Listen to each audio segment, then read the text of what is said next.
Once upon a time,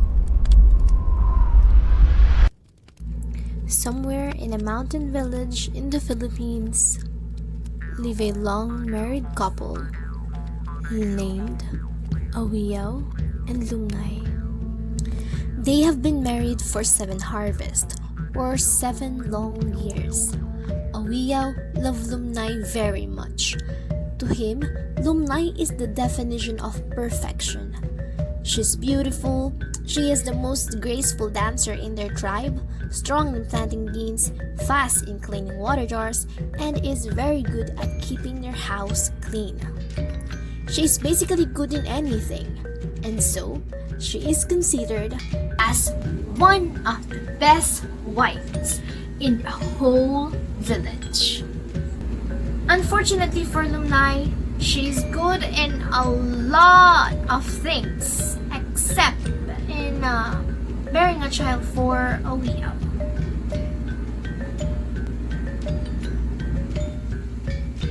It's real though, it's not a bluff.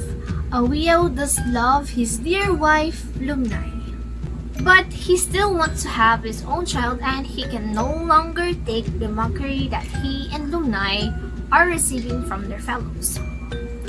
So he followed their customs and proceeded to a second marriage with a much younger girl named Madulimay, with the hope of course, having a child. On the night of his wedding, Awiyaw tried to look for Lunay among the dancing ladies in their celebration. When he failed to see Lunay, he decided to look for Lunay at her home to personally invite her, hoping that Lunay's sorrow would lessen if she joined the wedding dance. And this is what he said. Go out and dance. If you really don't hate me for this separation, go out and dance. One of the men will see you dance well. He will like your dancing. He will marry you. Who knows but that, with him, you will be luckier than you were with me.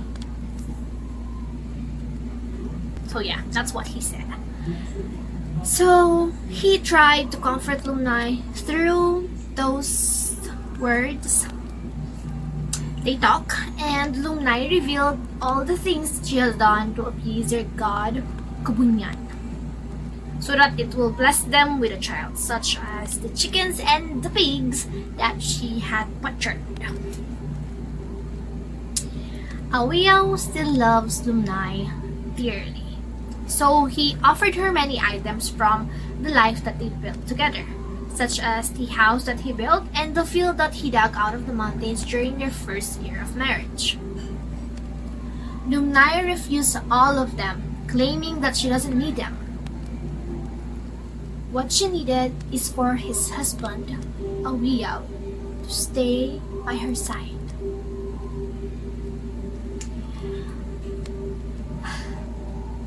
It pained him. It pained him that he had to leave the love of his life. If only the unwritten law of their tribe did not demand that a man to be a man must have a child, he would stay with his wife, his life. Well, according to Awiyaw, if you will read the whole story, leaving Lunay is akin to getting or killing his own life.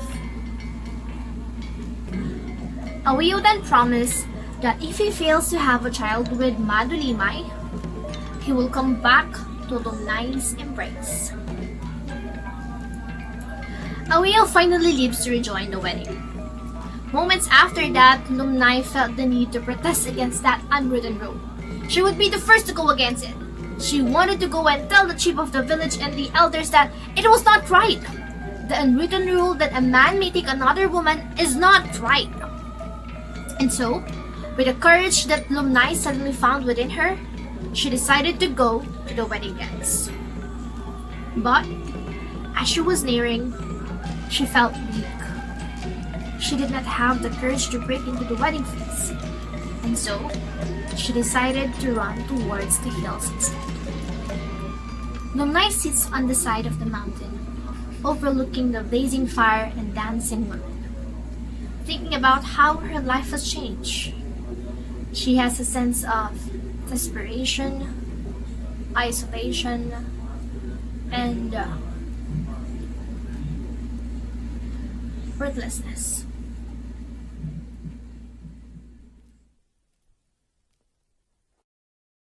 That's the story of the wedding dance. So this is my opinion, okay? The wedding dance is a story that shows the reality that not all traditions are worth preserving. There are traditions like this one, which is very unfair, especially for women.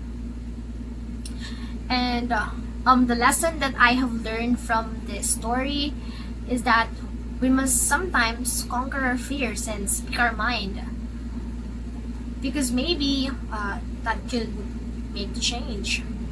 And also remember that one of the worst things that a man or a human could have at the end of their life is having regrets.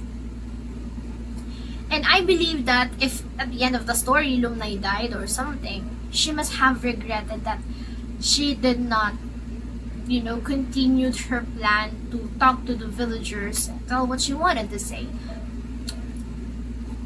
Because if only she had the guts to do so, I believe that even if she would not make or have great impact on their traditions or their society, she would change something. At least a little change will happen.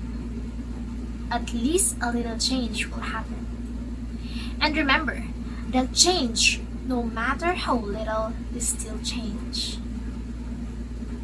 Another thing that I have learned from this story is that true love, no matter how distant, will always stay in our hearts.